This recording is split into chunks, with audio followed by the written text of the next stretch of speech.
I really think technology has a lot to do with it. I think technology has sped up our lives, and the speed creates a lot of anxiety. The velocity at which we live these days, like the amount of information we take in that creates the amount of emotions that we have throughout the day, is a lot different than 30, 40 years ago. Our thoughts create emotions. Our emotions often can, create anxiety. You pick up your phone and within seconds you have consumed so much information, right? You've consumed like what your best friend is eating for lunch, what our president said last night, just so much information in 30 seconds. And all of that information creates emotions within you, right? And I think just trying to consume all that all at once, it's overwhelming. It's too much. And sometimes it's scary, right? It's just like too much. How do you process all of that? And what do you do with it?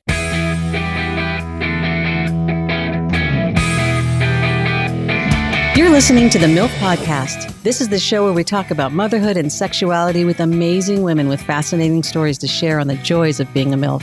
Now here's your host, the MILFiest MILF I know, Jennifer Tracy.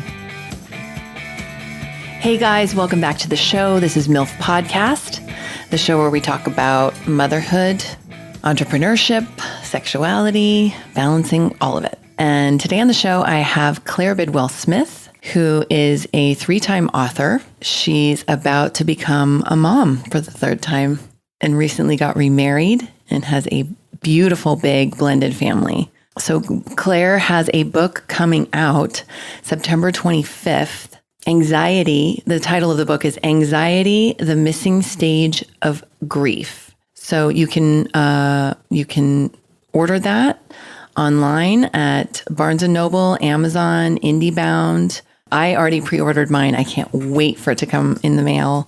And Claire is just an enlightened being, truly. I really got so much from our conversation, and I could have talked to her for hours. I actually could have listened to her talk for hours. So we talk about anxiety, and my child suffers from anxiety, and we just started back to school, and he's in a new school. And last year he was having panic attacks at night and in the morning. And part of it is, it's layered, right? Like part of it is that he's dyslexic and school was really hard for him. And another part of it is that my husband and I were going through a divorce, and my child was inevitably, as delicate and as loving as we were with it, he was in the middle of it and having to go between 2 houses, which isn't fun. Like I would be really pissed if I had to sleep in a different bed, part of the time. I'd be like, what the F is this crap? I really have a different relationship with anxiety. I've also suffered from my own anxiety and depression my whole life. But now raising a child who suffers from anxiety and has panic attacks is really challenging and gives me just a whole new level of empathy and compassion. Anyway, I hope you guys really enjoy the episode. Thanks so much for tuning in. Hi, Claire. Hi. Thanks so much for being on the show. Thanks for having me. So just before I hit record, we were talking about dating post-divorce. And you said, and I quote, it gets harder and harder as we get older because people come with more baggage. It's true. Myself included, Oh, by yeah. the way. No, Yeah. I'm definitely talking about myself, but yes, our counterparts out there as well. Yes. Yeah, it was exciting. But you just got married. Congratulations. Thank you. And you're pregnant. I am 6 months pregnant.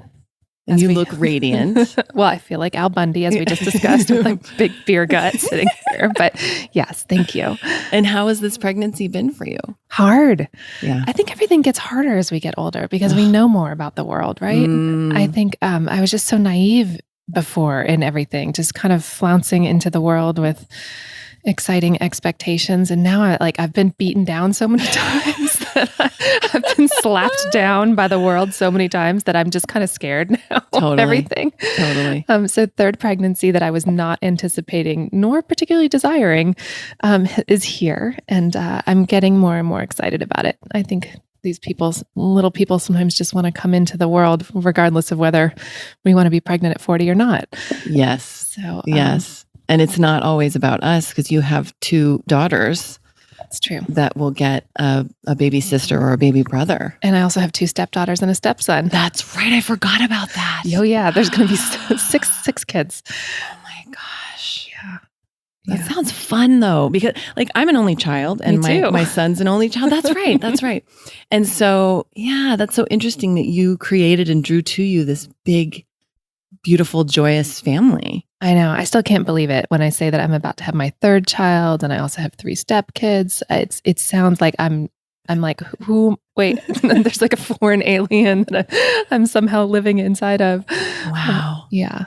And so, just a little bit of background is that I know Claire through her writing, which drew me to this workshop that she did with Kelly called Spark. And then I read your first 2 books. Her third book is about to come out, and I'm so excited to get it. I pre-ordered mine in the mail. We're going to have links to that on the episode. But your first book, Rules of Inheritance, is about the loss of your mother. And my father. And your father. And at a very young age. Mm-hmm. And so being orphaned at that young age and then now juxtaposed with what you've created in your own life is also just this really beautiful metamorphosis. I guess I want to ask you, like, how, when you think about grief, and your new book is about, and I want to hear you talk about it a little bit, but grief and anxiety and grief, which I love that is coming out, because that's something that I didn't ever think of as an obvious. But when I had my postpartum depression, it was all anxiety. I didn't know that anxiety was, I just didn't know what anxiety was even. Yeah. I just thought I'm high strung and something's wrong with me and I need to chill out. But what I want to ask you is, you're about to have this third baby and this big, beautiful, you have this big, beautiful family now. And how does it sprinkle in this still lingering grieving process of not having parents today? Yeah. That's a big question. It is a big question. Sorry. No, it's okay. But it is all connected. So my parents both died by the time I was 25. And as an only child, I was suddenly very alone and orphaned in the world. And it was really scary and really scary. I just kind of felt disconnected. I felt really lost. I didn't know what I was supposed to be doing or who I was, or I felt very different from everybody around me. Everyone at 25 was, kind of post college, their first jobs, drinking a lot, in relationships, partying, doing all kinds of stuff. And I was like, I don't know what the fuck's going on. I don't know what to do. And you were very close with your parents. I was. They were great. Your mom, but your father also. Yeah, my dad and I got close after my mom died. But then we only had a short period of time together. But they were great. They were amazing. And they were really interesting people. They had me late in life, and they just had lived a lot of lives themselves. And they were good pillars to have. And then they were gone. So I floundered for a while and, just finally began to make my way.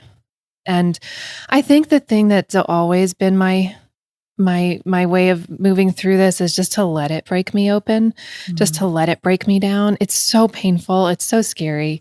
But when we fight it and we resist these transitions, whether it's postpartum depression or it's divorce or it's loss or whatever it is, when we fight it and we try to keep it from happening, it doesn't really work, Yeah. When we let it really break us down, what is revealed is usually the strength, and who we need to become, regardless of how painful that is. So I've definitely tried really hard to fight it or to numb out from it. I spent a lot of time, immersing myself in alcohol or bad relationships or just running and traveling as ways of kind of trying not to let it touch me as much as it needed to. And finally, eventually I would just get broken down. And that's when I would emerge, stronger and come through it. My divorce was brutal, 5 or 6 years ago. Again, it was like another really having to just get broken down, just totally reduced to ashes and have to come back up, When I look back on those experiences, though, I'm grateful for them. Yes. Because you get to emerge. Yes. All over again. Yes. And what happened in your marriage? You have 2 gorgeous little girls, 9 and 6. Yeah. And you were married for a while. Yeah. We were married for 6 years. I don't know. I don't know what happens. Again, it's it was, maybe I was naive. I got married when I was 30 and it seemed like great. And then into early raising our kids, everything just seemed to fall apart. We just seemed like we could not be together. Yeah. We were complete opposites, and everything that had pulled us together was now driving us apart. And it was the only thing I knew how to do was to leave. So, but it was so painful, even though it was something that I felt like I needed to do, it was still like so hard and so painful. Yes. When I first met you, I was just starting to contemplate leaving my marriage, and it was so painful. And you really helped me just with your worldview and everything you just described about like, it sucks and it's painful, and just feel it, just be in it. Yeah. And also, like, there's so much duality. Like, it can be hard and freeing at the same time. Yeah. Two things can be true at once. That's like my mantra. It is. Yeah. And I love that. I always think of you when I think of that. And when I tell other women that, that it's a both and. Yeah. It's both and. Yeah. I remember talking to one of my old high school friends right when I was going through my divorce, and I was crying so hard. And she was like, Claire, maybe you shouldn't do this. It sounds like you're pretty sad. And I was like, no, I'm sad, but I also need to do it. Like, I was so frustrated that she didn't understand that it was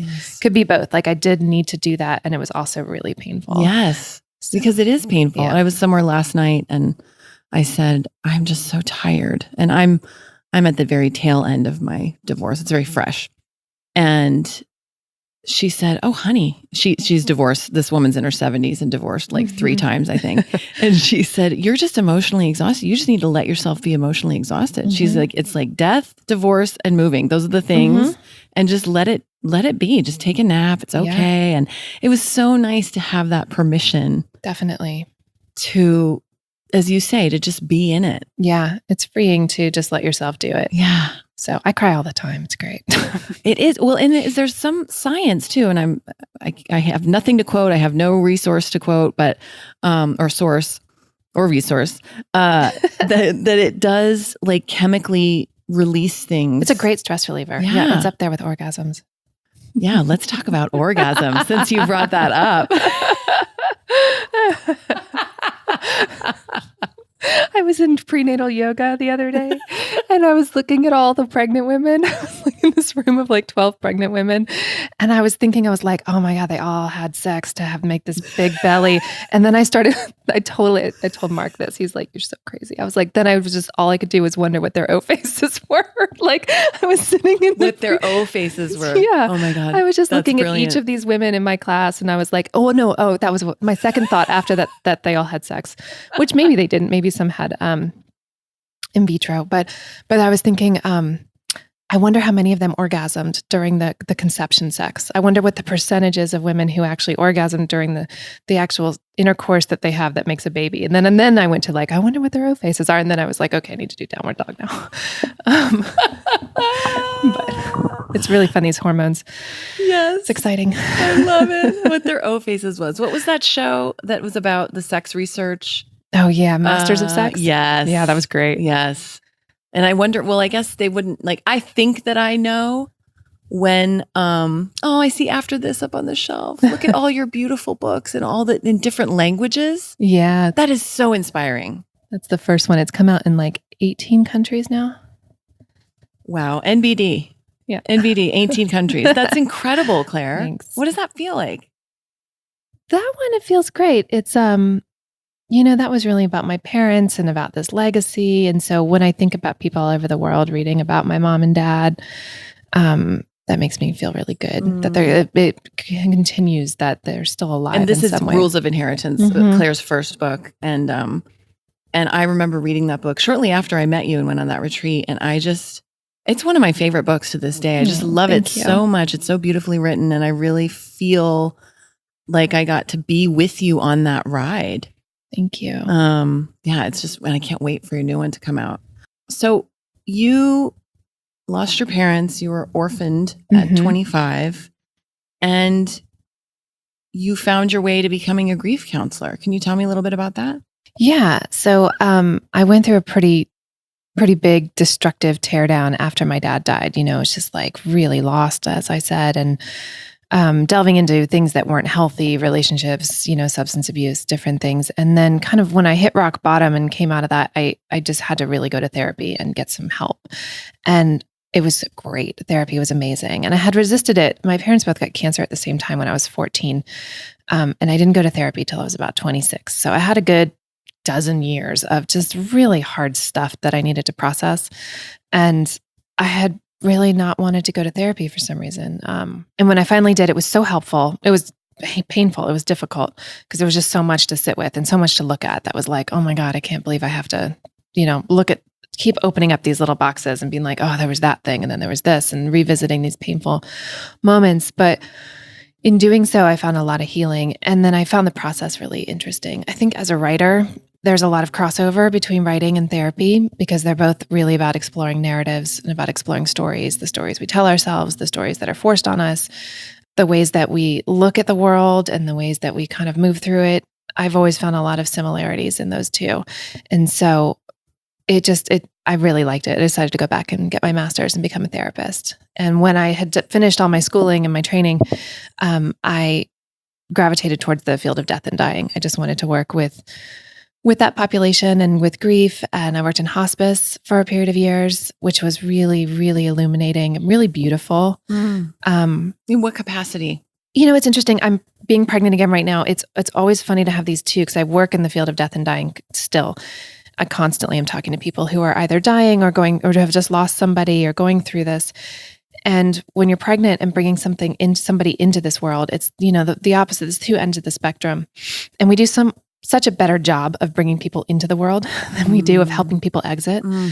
And we need to be working on improving the exit strategies because we're all going to exit. Yes. We are all going to exit, and we don't know when and we don't know how. And there needs to be a lot more support and acceptance and preparation around it in the same ways that we do for birth and bringing people in. We bring people gifts, we get things ready, we set intentions, we go to classes, we gather together in, birth ceremonies or bridal shower, celebrations, baby showers or whatever it is. And we don't do that for death. And it's a real shame. Yeah. I think that I found a lot of beauty in hospice because it really was about a lot more intention around death and dying, which is something that had been missing from my experiences with losing my parents. Not so much my dad, but my mom for sure. And I love this field. I've been doing it for over 10 years now. And I have a private practice here in Los Angeles. I talk to clients around the world. I have online grief programs. I'm pretty immersed in it. My third book about grief and loss is coming out in a couple of months. So tell me a little bit about your new book. It's called Anxiety, the Missing Stage of Grief. It's a particular facet of grief that I feel really is very important and is underlooked at this time in our, psychological community. Anxiety is on the uptick in our culture, period. Everyone's anxious right now, particularly given our... Well, no, wait a minute. Do you think... that could be a whole other podcast topic. Yeah. You were about to say, given our political climate and what's happening in our country. Yes, of course. But do you think everyone's anxious now? I do think everyone's anxious a little more right now. But do you think... I guess I can only speak for myself. I've always been anxious. I've suffered from anxiety since I was a small child, just for who knows why. But do you think people have always been anxious, or that we're now more aware of it, or that people are more anxious, or maybe it's both? No, I think it's actually a cultural change. I think a lot of it's due to technology. I think in the 50s, 60s, 70s, depression was the real psychological flavor. There was a lot of depression going on. There was a lot of substance abuse around depression. There was a lot of things contributing to it or trying to medicate it. And now I feel like it's really swung towards anxiety. And I really think technology has a lot to do with it. I think technology has sped up our lives, and the speed creates a lot of anxiety. Yes. The velocity at which we live these days, the amount of information we take in that creates the amount of emotions that we have throughout the day is a lot different than 30, 40 years ago. Our thoughts create emotions. Our emotions often can, create anxiety. And so just, you pick up your phone and within seconds you have consumed so much information, right? Yeah. You've consumed what your best friend is eating for lunch, what our president said last night, just so much information in 30 seconds.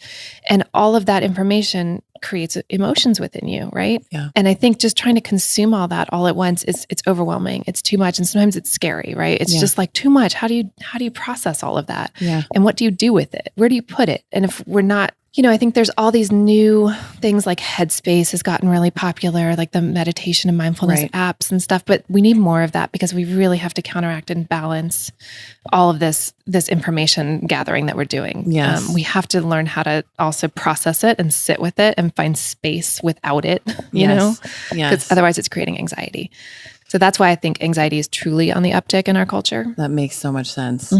And knowing everything you know about that, what you just talked about, like how does that affect how you parent your girls, which I know is a huge, broad, sweeping question, but I'm asking it anyway. And how does that affect, like, do you see anxiety in your girls? I should ask. Yeah, I see it more in kids, more in general, Yeah, like mine the too. kids at the school, Yeah. like my kids, my oldest has anxiety, and again, I think it's there's too much information. Like the stuff she knows about at 9, I didn't know about Oh my gosh. at all. Yeah, my really son didn't too. know about. It's really amazing. And it's because of her iPad, and it's because of the TV, and it's because YouTube, of everything that's and going yeah, on. of Yeah, course. I didn't know about half the stuff she knows about. I didn't know about politics. Yeah, no, I And didn't now, either. I mean, my son knows way too much about in one way, it's like, I'm glad he knows and I'm glad we're talking about it. I don't hide it from him, but it's stressful. Yeah, definitely. For a child. And why is this happening? Again, it's overwhelming. So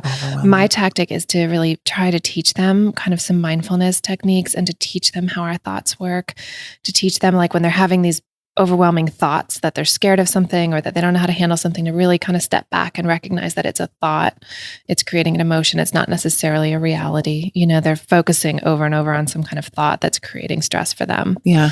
But they don't have to. They can let go of that. Really finding meditation in our daily lives. Do they meditate with you? They don't meditate, but just trying to, I didn't learn about cognitive, dissonance and cognitive just behavioral stuff until I was in my late 20s, early 30s, and like really starting to pay attention to my thoughts and what I was letting dominate my days. And so trying to teach them that early on, I think will be helpful to counteract so much of this technology and information gathering. Yes. Yeah. No, it's too much. I mean, my son, I was just talking to another friend of mine. My son, I gave him an iPad for his birthday. And it's just putting the limits on that it's difficult. And he's not only got an iPad, he's got a Nintendo this and a PS4 at his dad's house. And I mean, it's just endless. And I think, gosh, when I was his age, I think I had the joystick Atari. Right. And like cable wasn't even a thing yet. I remember playing like Mario Nintendo at my friend's house. Yeah. I didn't even have one. Yeah. It was just not, there wasn't, everything's on demand. Any show you want to watch is like, you want to watch it right now? Yeah. But we didn't have that. We had to wait a week. Right. And just buying stuff too. Vera will see something and be like, Mommy, I want this. I need that. Can you order it right now on Amazon? Prime. Yeah. Can you just have it droned over the house? Yeah. I know. It's so true. Yeah. It's so true. Yeah. So your book talks about, but specifically your book talks about anxiety and grief. So this is anxiety that comes on after a major loss, which is something I experienced after my mom died. I started having panic attacks and some kind of hypochondria, like really worrying about my body and illness or that I was going to die or get sick. And I grappled with it for years. And I had no, like you said earlier, I had no idea what it was. I didn't know it was anxiety. Yeah. I just thought there was something wrong with me. And how old were you again when your mom died? I was 18. 18. Oh. Yeah. So I was living in New York City and I was just like constantly grappling with panic attacks and like this intense phobia that I was going to have an aneurysm at any second or a heart attack or something was going to happen. And I was very quiet about it. Like I didn't talk to anybody about it. So it was this kind of this thing I was dealing with all the time. By yourself. But I think a lot of people do that with anxiety. A lot of people don't talk about it. It doesn't present on the outside very much. Yes. It can for some people, but a lot of people, somebody can be very anxious and you would never know. And it's this whole internal world that they're dealing with. Yes. So that was me for a long time. And when I started taking psychology classes, learning about trauma, learning about memory and how the brain works, I was just like, oh, I have anxiety, Was it a relief? It was a relief. It didn't make it go away, knowing what it was, but it helped. It was the first stepping stone to dealing with it, was knowing what it was. And so from there, I started to find things like yoga, meditation, and mindfulness, and reading about cognitive behavioral psychology and how to move through it. And that's all been really helpful.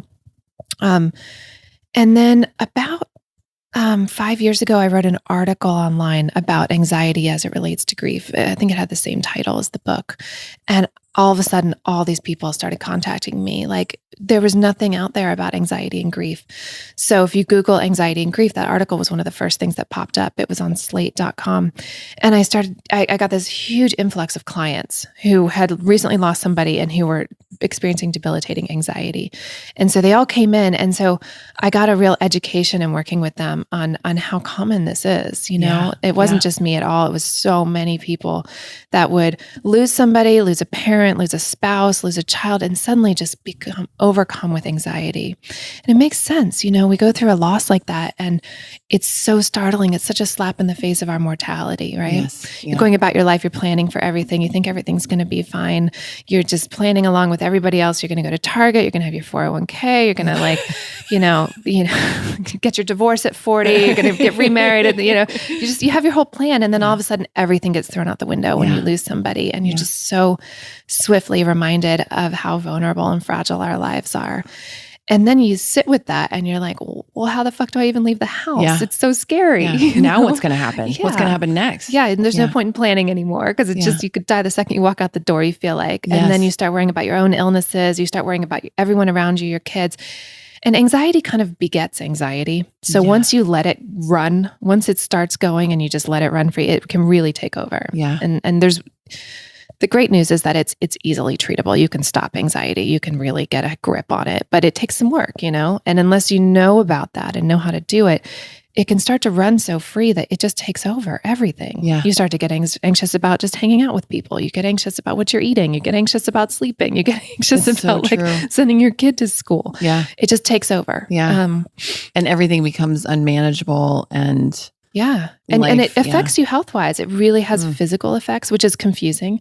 You can literally develop ulcers. You can develop heart palpitations. You can develop all kinds of stress reactions in your body that make you think, well, maybe it's not even anxiety. I actually am sick. I'm dying. And then you're in the emergency room. Vicious cycle. It's so true. You just reminded me when my son was 2 and my husband was out of town and for a long time, for these long jobs. He's in the film industry. And I started having this numbness down my left chest pain and numbness down my left arm. Yeah. So I called my gynecologist because I didn't have a general. And she said, go see this cardiologist. So I went to see this man. He was older than dust. He must have been 89 or 90, I swear. The kindest, oldest doctor. They ran some tests. They did all this. And he said, well, he said, nothing's wrong with your blood. Nothing's wrong with your heart. And he said, what is your day like? And I explained to him my life. And he said, it sounds like you don't have any time. I had a 2-year-old again at the time. It sounds like you don't have any time for yourself. And I just burst into tears. Yeah. And it was like, no, I don't. And he just handed me a tissue and just stood there while I cried. I think he rubbed my back a little bit, gently. And it was anxiety producing this physical response in my body. I thought I was having a heart attack. Yeah. And of course it does. I mean, think about if you get sad, liquid comes out of your eyes. Yeah. You cry and liquid comes out of your eyes. Our bodies react to our emotions and our thoughts, So anxiety really manifests in physical symptoms. So I really, this book was so important to me because no one has talked about this correlation between grief and anxiety. Is that an ice cream truck? I think it's the neighborhood ice cream truck. That's so fun. So I'm excited to put it out there and kind of make this connection for other people. And everyone I talk to about it is like, oh my God, it's like this light bulb moment when I just see the title of the book. Yes. And what is the release date? September 25th. 25th. Okay, good. Yes. Just 2 months out. I pre-ordered mine and I remember it saying, I think it was going to ship on the 25th or 26th. Cool. So I'm very excited to get my copy. I'll come back over here and get it signed right away. So let's see. What else do I want to ask you about? I should also mention, I keep thinking to say it, but I'm always so deep into whatever you're saying right now. Claire is one of the most beautiful women I've ever seen. I know you're shaking. You're like, no, but she is. She's also very humble. And it's startling to have someone be so deeply brilliant, and also just gracefully beautiful at the same time. It's thank you. It's a great package. Your husband's very lucky. That's what I wanted to talk to you about. Okay. So your husband, Mark Driver. Oh my God. You guys are so cute. I've written about him to the point where now he's like Like he got recognized in New Orleans like a month ago at he was at like a conference, like, and some woman, an Instagram follower of mine that I've never met, was just like, "Are you Claire Bidwell Smith's husband?" Oh my God. He's a celebrity. I know, he's become his own little. That's so cute. Really funny. Well, I mean, the two of you, it is like, yeah, I'm telling you, it is like, it's like, I was going to say Brad Pitt and Angelina, but they're kind of washed up at this. No, I'm kidding. They're not. We love you. We love you, Angelina. You guys are like, you are a celebrity couple, but he lives in Atlanta with his children, and you live here in Los Angeles with your girls, and you're the forthcoming child with Mark. Tell me about that. That's funny, right? Yeah, we met in San Francisco on Thanksgiving Day almost 3 years ago. Oh yes, tell this story. I love this story. I'm not going to tell the whole story, Okay, but some of it. his cousin is a friend of mine. She's also a writer. Her name's Suki Forbes, and she writes about death and grief as well. She lost a daughter. And I had gone up last minute, and she'd invited me to Thanksgiving dinner, and he had flown out from Georgia last minute with one of his daughters. And when she realized that we were both coming, she seated us next to each other at the dining room table. And, this was, wow, what was this? 3 years into my post-divorce life, and I had been dating, and I was really done at this point. I had like dated enough up until right then where I was just like, oh my God, no more men, no more anything. I'm so over it. Yeah. She told me the night before she was going to put me next to him, and I was like, yeah, whatever. And she's like, no, he's tall and divorced and handsome. And I was like, yep, I've been through Culver City. I know they're all tall and divorced and handsome. Like, there's plenty of them. And she was like, and he lives in Georgia. And I was like, yeah, no, what? Yeah. What am I going to do with that? Yeah. And nonetheless, it was just one of those things, like so beyond me. That's what it felt like, just completely beyond my control, like it was something preordained, or it didn't matter what I wanted to do about it. It was going to happen. Yes. And so, yeah, he lives in Georgia part of the time with his 3 kids. And so he's there and he's here and I'm there and, I'm here, and in some ways it's great. In some ways it's totally hard. Like I told you earlier, we went to Costco last weekend and it was like, we so rarely do domestic things together because we're always traveling and we're always somewhere pretty exciting or, doing something not normal. That going to Costco seemed really sexy. Yes. I'm just like, wow, this is fun. Let's get some toilet paper, babe. Clorox is on sale. But in some ways, I think maybe that's what makes a marriage work. Like, marriage gets really boring really fast and really old and like really annoying. Yes. And so, so we don't have that normal kind of thing. Like everything's always kind of up in the air. I don't know when he's gone right now. He's in Colorado right now. I'll see him Sunday. Things are just kind of always interesting, which is good. And especially good for people like me and for him. We're both really adventurous. We're pretty out in the world a lot. We don't, we get bored easily. Yeah. So I think it works.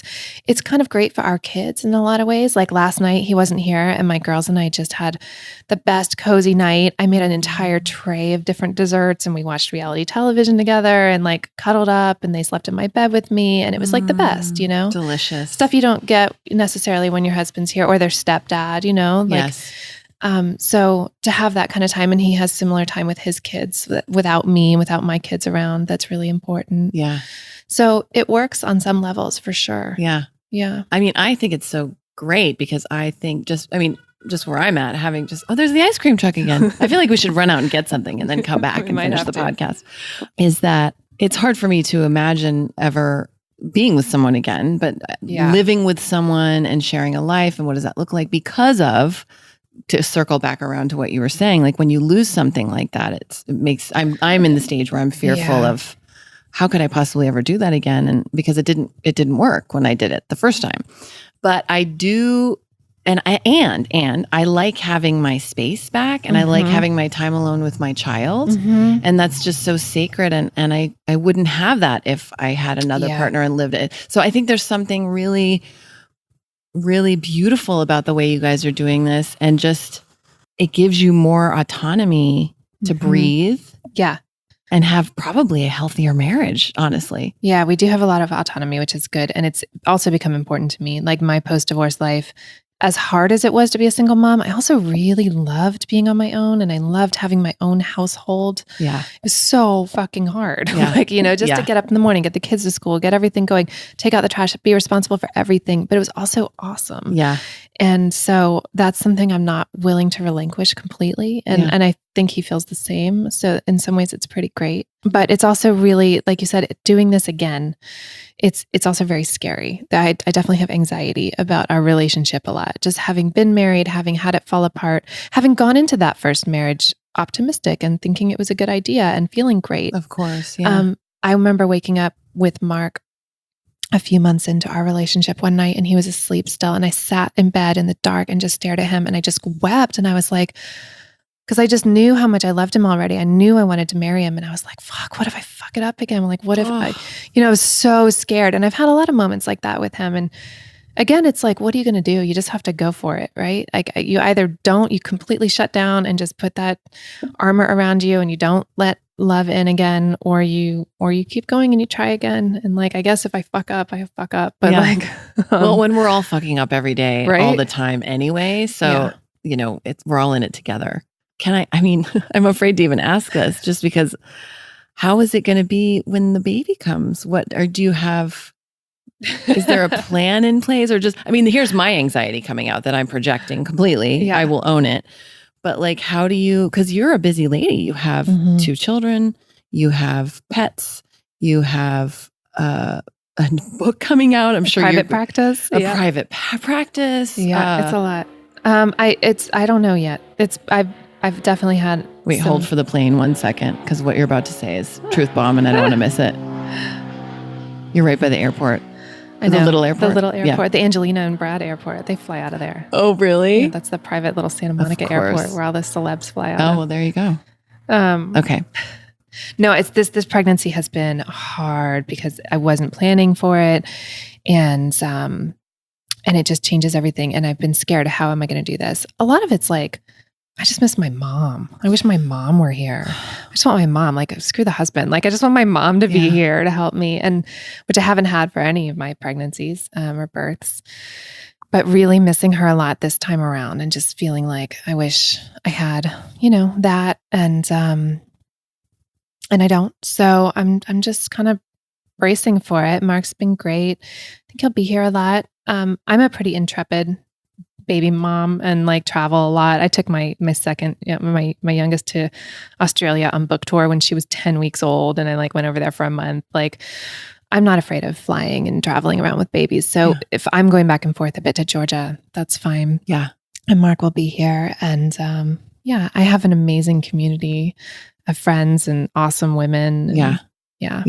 And my oldest is like dying to baby something. Aww. She just like wants to mom something so hard. She's like, she keeps trying to mom her little sister and she's not having it. So I'm excited that she'll have a baby to deal with. Yes. Yeah. Well, that's great.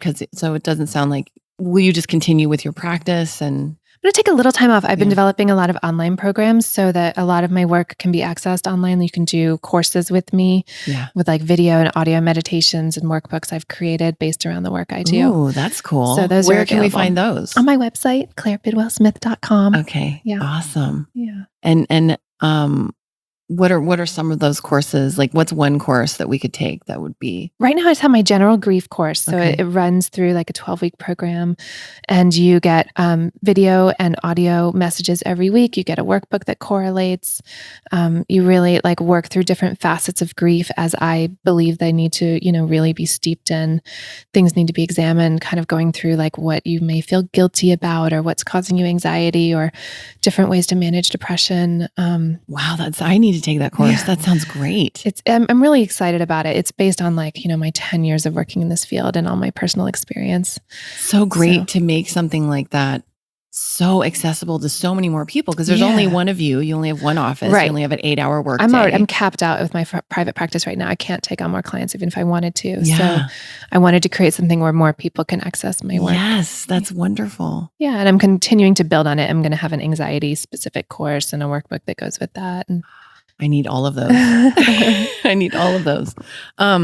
Okay, so we have come to the point where I'm going to ask you 3 questions I ask every guest. Okay. And then there's going to be a lightning round of questions. Oh, shit. So yeah, you're fine. You're fine. I'm getting anxiety. Anxiety.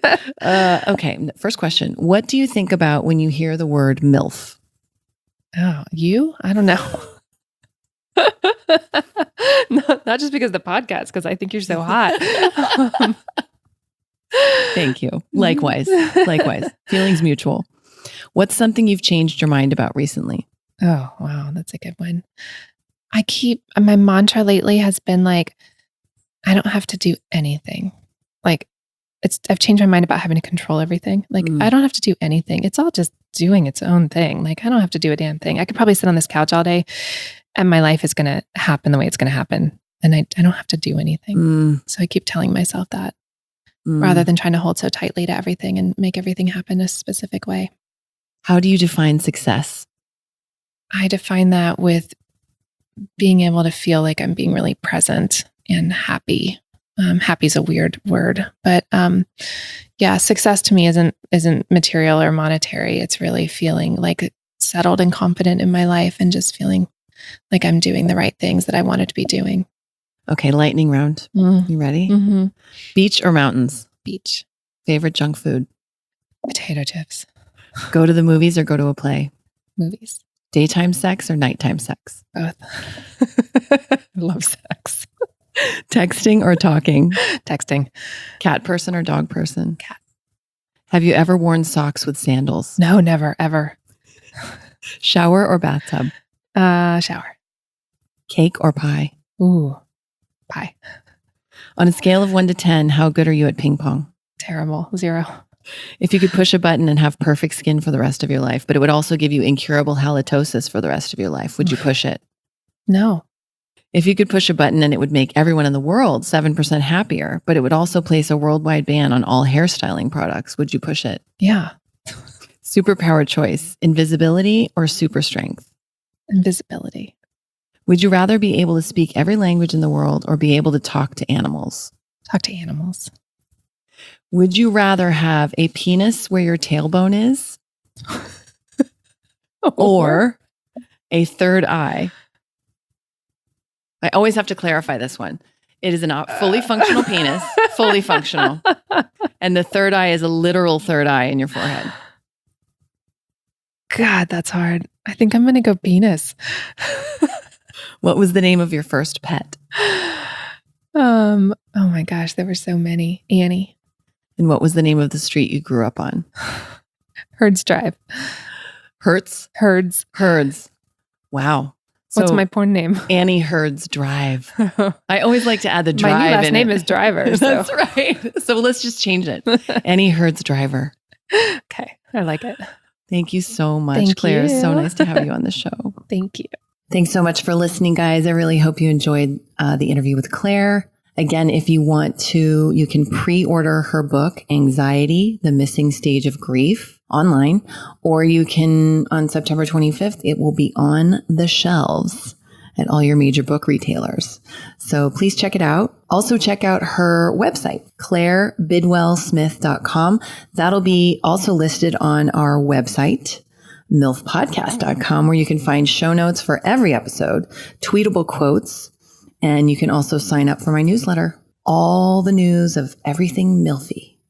Thanks so much for listening, guys. Next week on the show, we have Kelly Hoover Greenway, who is a total babe and just a solid rock star mom and human being.